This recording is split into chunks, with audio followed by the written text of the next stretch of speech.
Welcome to the SJ Child Show, where a little bit of knowledge can turn fear into understanding. Enjoy the show.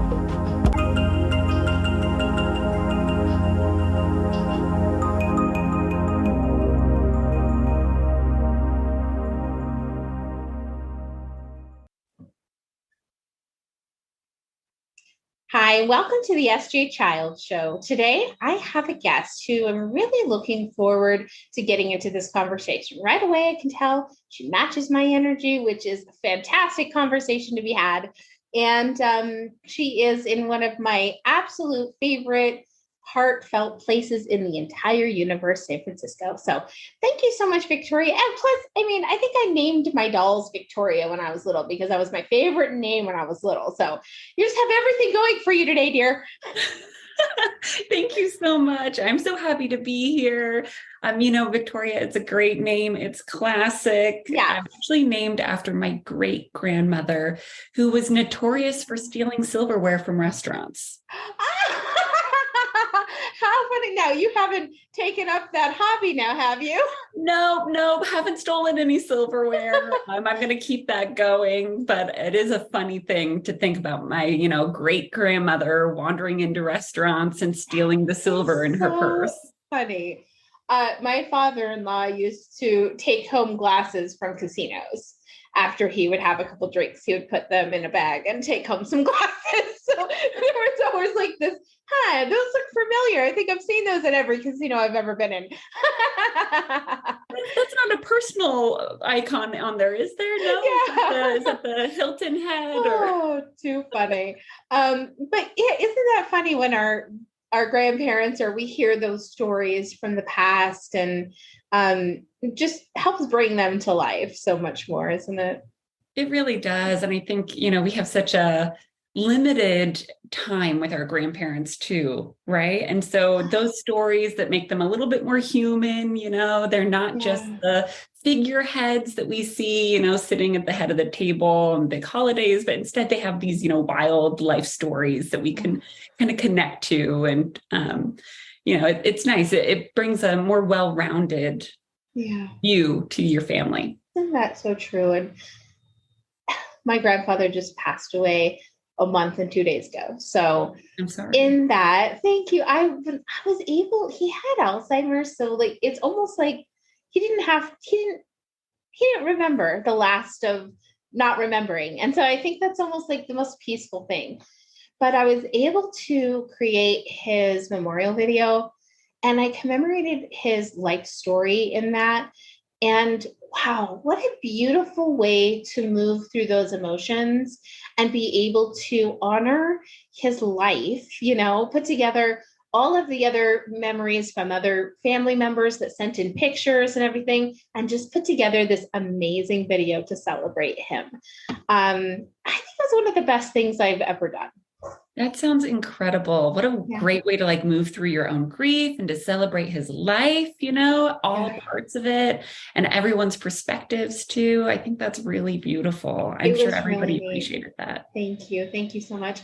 And it's so funny. That's not our topic today, folks. We're not talking about grief. We just led this into this discussion for some reason to move through that. But yeah, to be grateful for those who have come before us and taught us to learn how to be our better selves today. For sure. Yeah, definitely. Yeah, there's so much we can learn from them. Oh man. Tell us a little bit about yourself and what brings you here today. Yeah, so I am the chief of staff at Phoenix Hydrogen. So I work in the renewable energy industry. I've really loved the work that I do. But there's one thing that I love even more than that, and that's coaching others. Especially helping people through big life changes, career changes, changing jobs, things like that. I find I get the most energy from those kinds of conversations, providing that level of guidance, helping poke holes where others might not see them. And I've been really lucky in my career to have so many incredible mentors, coaches, et cetera, that have really helped me be, one, a fantastic mom, 2, a great employee, somebody who can get things done. And 3, just like really holding, space for others is something that I've really learned how to do. And I, thank all my mentors for helping get me to where I am today. And it's such a special thing to be able to offer that to others as well. I absolutely agree. And sometimes when I'm speaking to autistic families or parents, and one thing advice I always give to them, and I know I've said this in a lot of episodes, but there's always new listeners. So hopefully somebody to gain, another thing from it. It's always so important to have that tiered process of people, somebody, a mentor who you look up to, somebody who has older children who you can draw, ask them, experience, gain, but someone who's in your same boat. So you can say, oh my gosh, I am in the throes of puberty. Help me, help me, help me. And then someone who you can be a mentor to. And you not only gain experience and confidence in being a mentor to someone else, but you see them also then pass the torch and become those other things. And those tiers just keep, waving and moving. And it's such a beautiful thing. It really is. And I think that, really comes back to this idea of like how necessary a village is, especially in child rearing, but having those tiered mentors, those people around you in all different stages allows you to, kind of cross-pollinate ideas and makes everybody better. I'm really lucky to have an incredible community of parents around me, especially for my youngest daughter, who is 2.5. And they are mostly parents of kids younger than mine. And it's been really interesting to be the parent who's like, oh, in 6 months, it'll all change, because I remember when my oldest daughter was in the same stage, I was really leaning on every single word of those parents who had kids that were older. I was like, oh my gosh, tell me this doesn't last forever. It never does. Everything changes all of the time. Yeah, absolutely. And it's so important that we, as early as we can, understand that, so we can embrace those moments, because even though they might be that time where your child never let go of your leg and never let you go to the bathroom by yourself, when they get to a certain age and they don't want to talk to you and they want to shut themselves in their room and things, you are yearning and wishing for those days back and hope. And so take advantage of that. Don't take it for granted and really embrace those moments you can have with them in every moment you can. Yeah. And I would say embrace them the best that you can, right? Because there are days when you're like, no, I really do need to use the toilet today. Or let me have my coffee before I run around or crawl on the floor with you, because I'm going to be that much more fun. But I miss those moments. The other day, I was buying a booster seat. We got rid of the car seat. We bought the booster seat, and I'm in Target just crying my eyes out because the whole stage has ended. My kids are climbing into the car themselves, putting on their seatbelts. There's no more snuggling them in and getting them in, things like that. And those phases come and go. I will say, it's, at least in my experience, I've had so much fun looking forward to the next stage, though. I haven't gotten to a point yet, although my kids aren't teenagers. Girl, I'm just kidding. I joke that when my girls are teenagers, we're just going to send them away. Yeah, right. You know everything when you're a teenager, right? Yes. I remember being a teenager who knew everything. I thought my parents were idiots. Yes. Dad, if you're listening, I'm sorry. Maybe I should have just been in another country. I don't know. Yeah, it's so true. And it just gets to the point where you have to learn how to let autonomy start to begin. And you have to, and believe me, you don't know this, so I can tell you this. I have a 23-year-old. I have raised a whole human already. And believe me, I made so many mistakes in that raising of the human.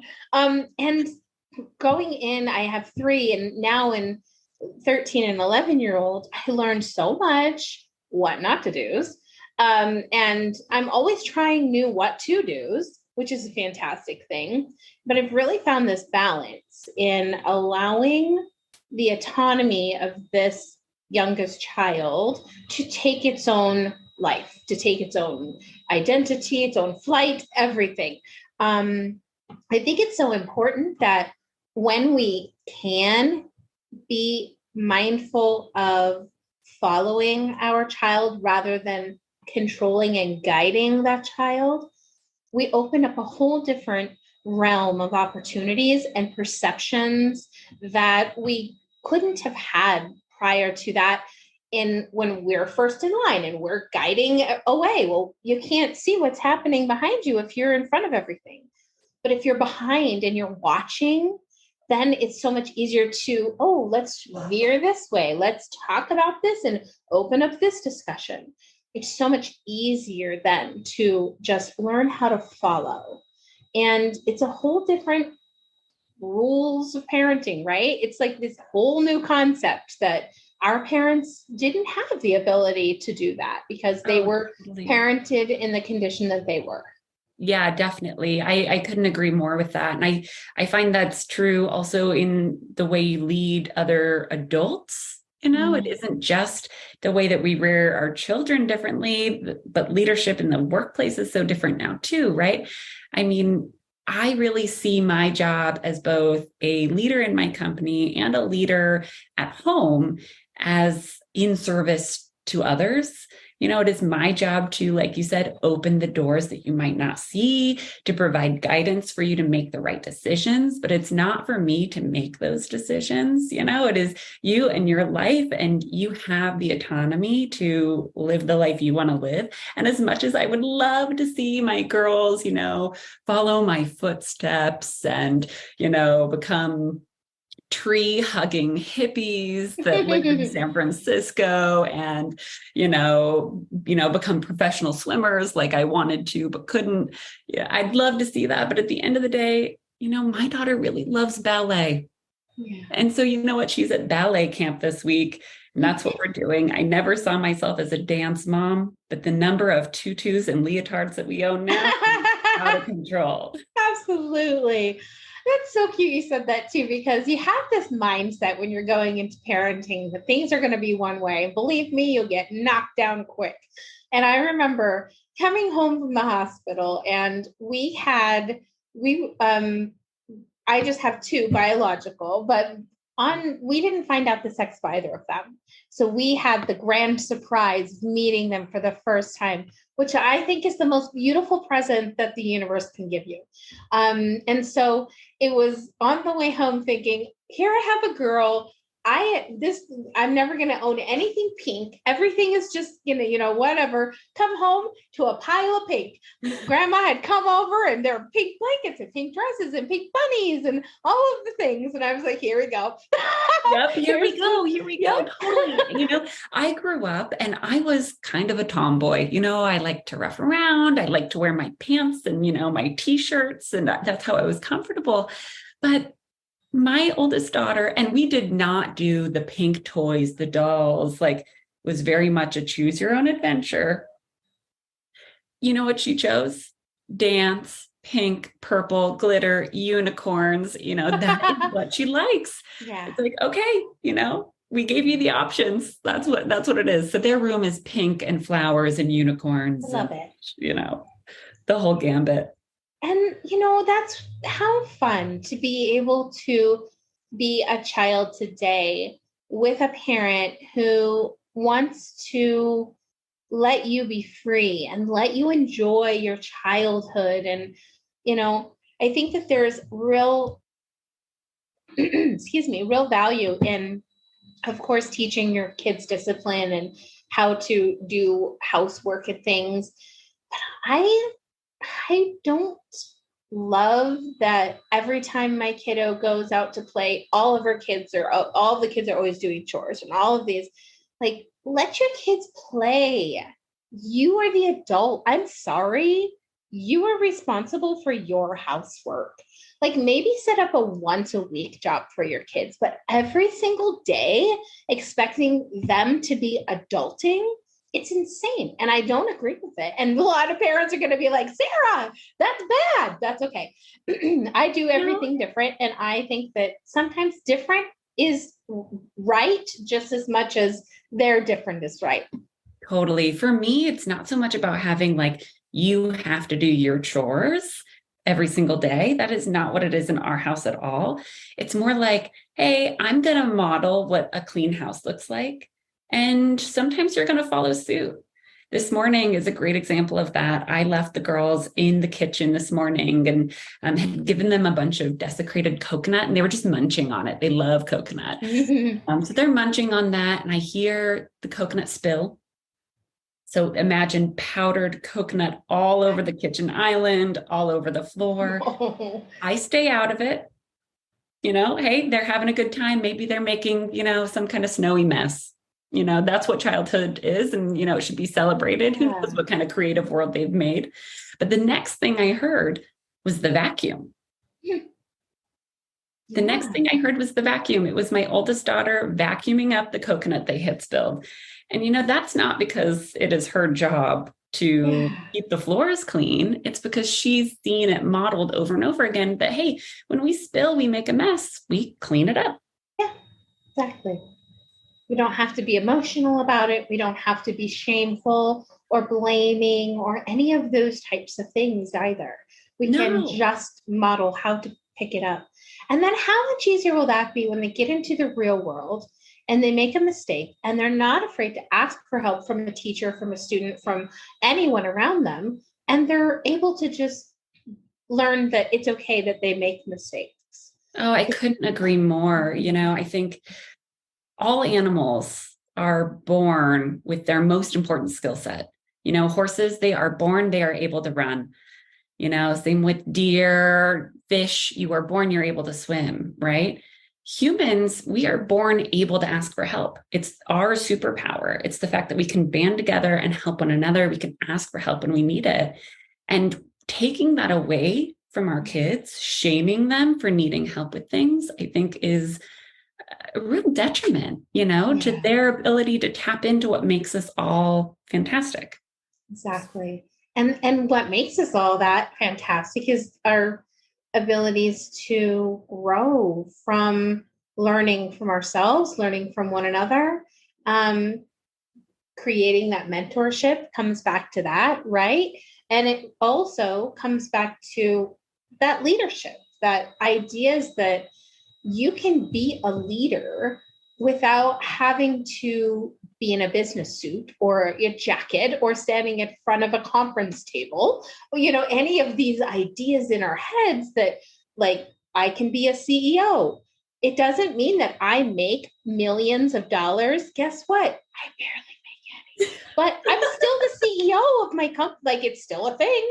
I still get all the credit card things in the mail. I can't do that. No way. But it's these ideas that we have already put in place of people and their titles and things that are changing. Those things are changing and evolving so much in today's society. They really are. I think the way that we look at leaders has changed a ton. And I think one of the best superpowers that a leader in any space can have is the ability to ask questions, ask for help on things that you don't know about. I've been in a lot of different businesses and I've worked for, CEOs who might not have that ability, who think they know everything about everything and it's their way or the highway. And they have not been as successful as those leaders who are able to say, hey, I don't know anything about this. You're the expert. You come make these decisions. You lead this part of this, and I'm going to stay out of your way. And I think that's so true in the house, too. I'm really grateful for my partner. He's an incredible, human being. He's got his own superpowers, the things that he's really good at. One of them is pretend play. I'm terrible at pretend play. I'm bad at it. When my kids want to pretend to be, superhero, unicorn, mermaids, and I have a role to play, I'm asking, like, line, what am I supposed to say next? What line? What do I do? I'm terrible at it. But, when he swoops in, he can just immerse himself in their world and they have the best time. And you know what I'm really good at? I'm really good at getting dinner on the table. Yeah. And it's a really great trade-off. And, knowing that we each have those, skill sets and allowing each of us to go play our roles has been a huge unlock for us. Yeah. And really maintaining the ability to stay, this is going to sound interesting, stay in the role that you should be, is, that's not misogynistic in any way or anything, but you shouldn't have to be your parent or your partner's parent. You shouldn't totally. have to have your child parenting you. You have to have clear boundaries. You have to have clear roles in your communities. That's how things move successfully. If you're constantly changing roles, there aren't any like defined skills, in those types of things. Just like you said, if you were expected to pretend play every day, maybe they wouldn't have as much fun anymore because, it'd be like this scripted thing, whether it wasn't. I completely get that too. I remember not remembering how to play dolls, not remembering how to come up with those things on my own, because like you said, I'm worried about, well, are the dogs all have water? What's for dinner? Do I have that in my grocery list? Oh my gosh, did I leave the laundry in the washing machine? It's going to stink and I'm going to have to rewash it. All of these dumb things going on in your head that take space over that. And my husband always says, oh, sorry, I have hubby vision. He never sees or hears these things that I'm constantly concerned with. And maybe your, partner has the same thing, that he's able to just like be separated and disconnected from all of these other things that really are kind of our role and what we've chosen to take on. Totally. And you know what? It's what I'm good at. Yeah. I am good at the family planning. I am good at making sure that our trips are planned, our packing lists are made, that we don't forget anything on our camping trip. I'm really good at seeing that the dishes need to be done, the laundry needs to be done, and that light bulb is out. Like, these are things that I excel at. But my husband, he excels at being fully in the moment with our kids. He excels at calling us out when our spending's going a little bit crazy. He excels at making sure that I'm really taken care of. He sees when I have like not had enough water today. Yeah. He excels at making space for me to go to the gym. We have these things that we do that support one another, that support our family, that support our community. And, my kids are really good at certain things too, right? They bring a lot of humor and joy to awkward situations. They're really good at creating beautiful cards for our friends and family. They're really good at being thoughtful with our neighbors and helping clean up in our neighborhood. Like, we all play our role. And as long as that role is what we're good at, I think typically we're pretty happy. I think we really struggle as human beings when we find ourselves in a role where we don't succeed and don't find joy. Look, at the end of the day, I don't enjoy doing the dishes, right? I might see them before my husband does, but he knows that I loathe doing the dishes. And so if I say, hey, the dishes, they really need to be done, could you help out? Yeah, he's like, oh, of course, he jumps right into it. And most of the time I don't have to ask. At this point in our marriage, he's like, hey, I got the dishes. I see them, I'll take care of them in the morning or tonight or whatever. Yeah. And it's so important too, it's just everyone's relationships and with their partners, with everyone in their family is so very different. Sounds like you and I are so lucky that we have really supportive family and spouses that see that we have value, that they have different skills at, but know that we also need those people to take care of us. We need that, yeah, let me get dinner tonight. You've just been doing this all day. I can take care of that. The special moments where everyone considers one another. And it makes such a nice environment when that's happening. I have a son with autism, and he is profoundly gifted. In the same breath, very challenged and needs a lot of support. He's not going to be able to see that the dishes need to be done. He doesn't even know that he hasn't changed his clothes for 3 days.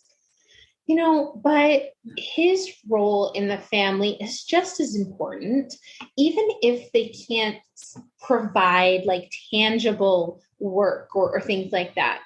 He has taught us all how to look for communication beyond words, how to have patience for those around you, or even have no judgment for yourself or others. Who could live in a world like that? That would be such a beautiful place to be.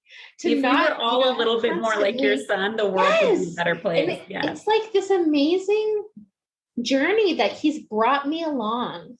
And I've just gained all of these beautiful skills. Sorry.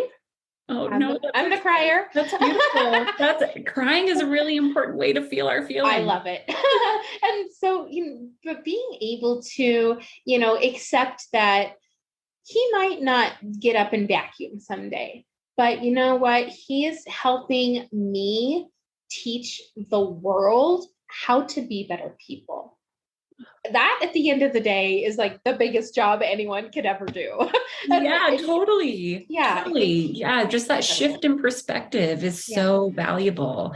I have my oldest daughter she's not autistic, but earlier this year, she was diagnosed with type 1 diabetes. Yeah. It's really interesting. We had all gotten sick, with the flu for a couple of days, and she got hit a little harder, and we're like, oh man, this is really wiping her out. A week goes by with her being just lethargic. And we were supposed to be gearing up for her 5th birthday party. We rented a space at the zoo, all her friends, my family's flying out to come celebrate her. And we end up at the hospital that day instead with, her type 1 diagnosis. And it's really changed a lot for all of us. I've taken on the new role of being kind of a full-time pancreas for her. Home nurse, yes. A home nurse, we're dealing with insulin and shots, and, now we're on a pump, which has been great, but it's a whole new world for us. And I'm always so inspired by her because at 5 years old, she's learned about concepts that most 5-year-olds never have to understand. She has a new understanding about food and how your body works, and she is so brave. That bravery every single day is absolutely inspiring. And I think it has really unlocked something for everyone in our family. I think it's not only brought us all together, it's helped us all feel like we can go achieve anything, because Olive, that's my oldest, she's out there, living her best life, even though it's a little harder. Yeah. Isn't that amazing too? These special children that can guide us into the future with such a different perspective and how to be better people. They're just like such high vibrating souls. It's just incredible how much like light they bring to the world. We can only be so grateful to be close to them as their parents, right? Oh, completely agree with that. But I will say there's a flip side to that, right? Like, I'm so grateful for her and all the things she's taught me. But you know what? There are days when my patience is tested. It is tested. The other morning we had to do a pump change, and she spent at least 30, 40 minutes telling me I was the worst mom in the world. She wished I wasn't her mom, that she didn't love me anymore, just the gambit, the worst feelings, right? Yeah. And I recognize it as a test, at the end of the day, it's just a test.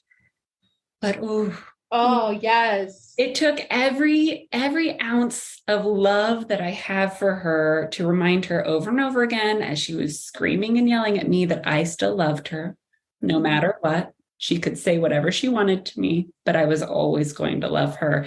And, that's one of the things that I think you learn very quickly when you go through something like this is your love truly is infinite. Yeah. And the more you can lean on it in those hard times, the better off you all are. 1,000%. Yeah, I agree that unconditional love that occurs when things are challenged, I guess, in a way, really gives you that insight to take things on a moment to moment basis, because you realize that you cannot plan future. There's no, and no doctors, no anything. They cannot predict the future for you in any way. And that goes for, I'm sure, all kinds of things. I don't have as much experience with type 1 diabetes, but I know that I could take my son to 5 different psychologists and they could all predict the same or the different things, but none of them know what he's truly capable of. And only we as parents right now, while they're in our homes, have the abilities to get them there, to take them to the best place that they can be, and to really help them show you along the way what is best for me. How can you help me be the best person I can be?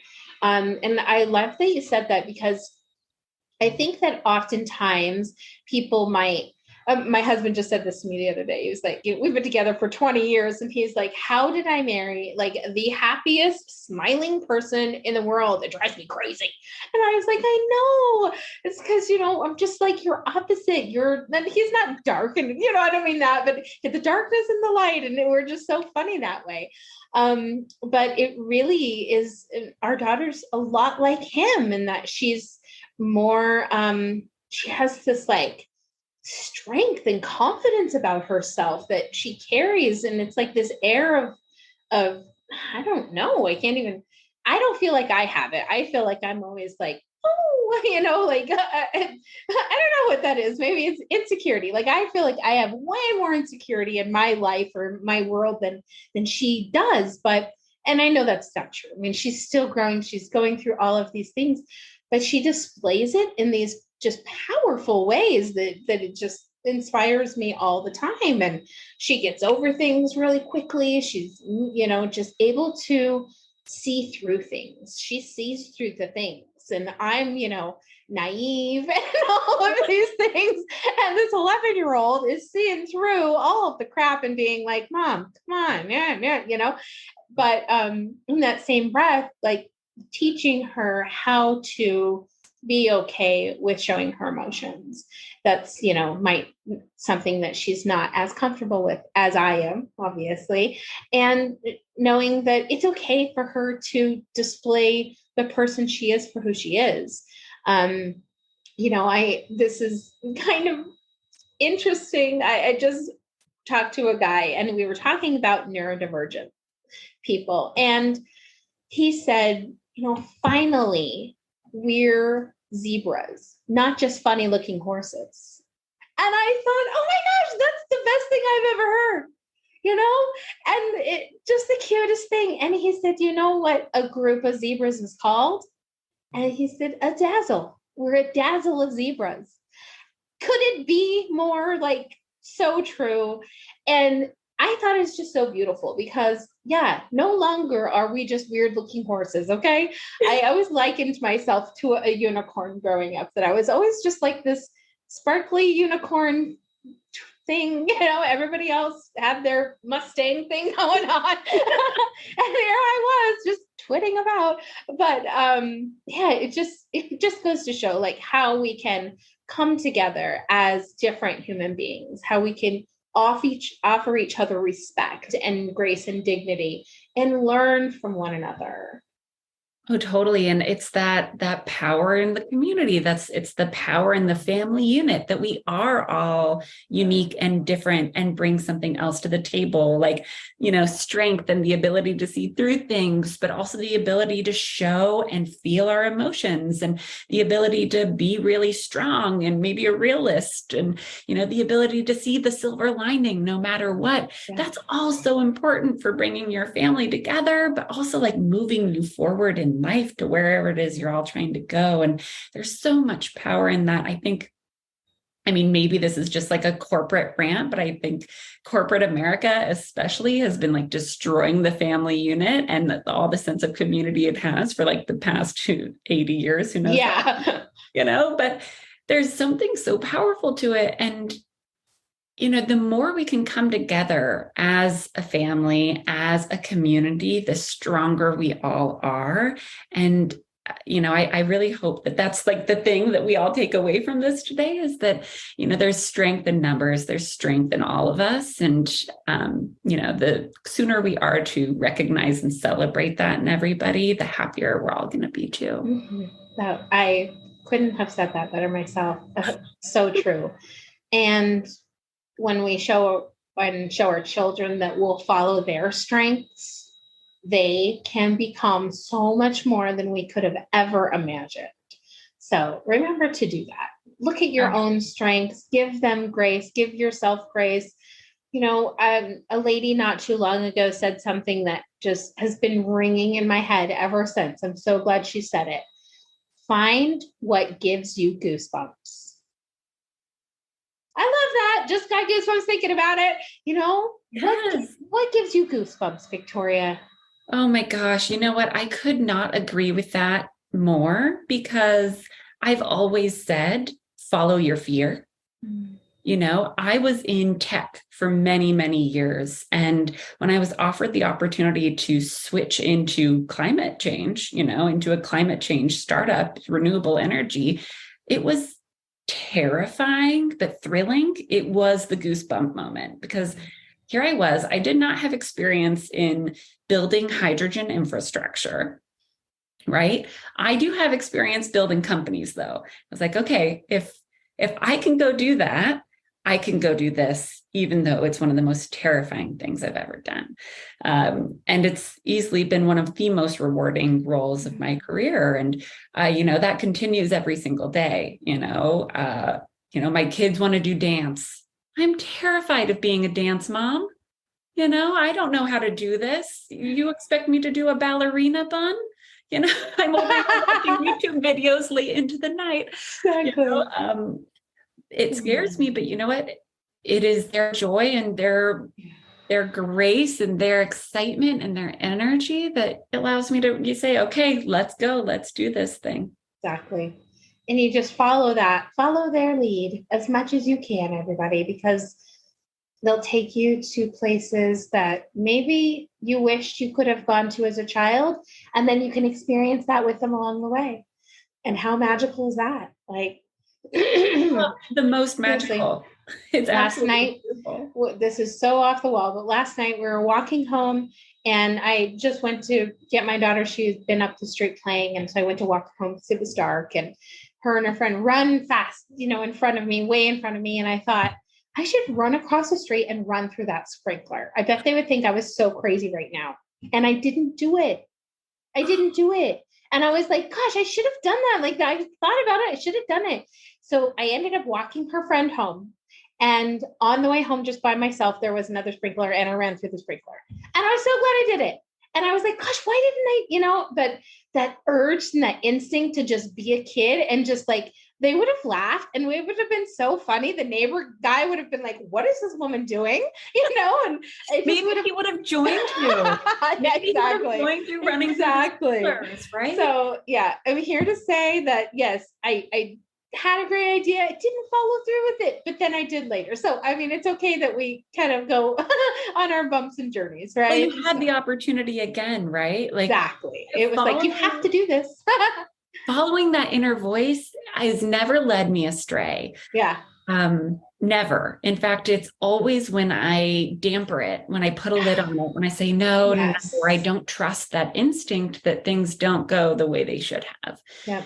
We know far more than we give ourselves credit for. And I think this is especially true for the women that I know. We for generations have been really stomped on and said, no, you don't know, you're a side piece to this whole thing. Like, don't trust your instincts. But the moment we do, the power that we have to make great decisions, to impact the world in a really positive way, whether it's small things like bringing joy to others through running through the sprinklers or, making, some big investment somewhere, like following that inner voice just is such an unlock toward like, and this is going to sound super hippy dippy, but like toward reaching a higher power, reaching this kind of more confident version of ourselves that we know exists. Yeah. We all have it in us. We just have to allow ourselves to go through that little bit of fear to get to the other side and then keep going. Don't just stop there where you've been a little afraid, but just keep reaching into it for sure. Oh my gosh. I think we could just keep talking for hours, I think. Oh my gosh, Sarah, we could. We totally could.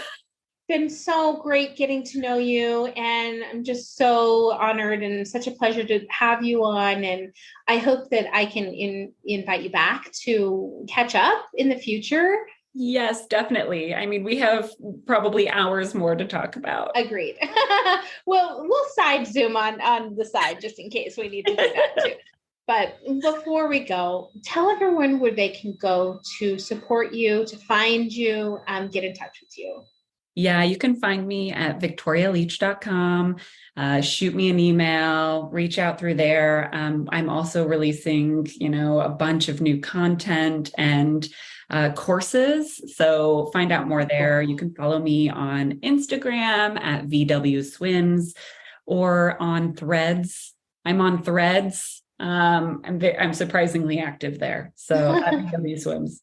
I love that. Well, I will certainly make sure that we're following one another so that we can stay in touch, and just really appreciate your time. And thank you for being such just a beautiful soul in our community and coming onto the show today to share. I'm just so grateful to have gotten to know you today. Sarah, it was really my pleasure. I'm looking forward to the next time already. Yay, good. I love to hear that. Okay, well, we'll definitely be in touch.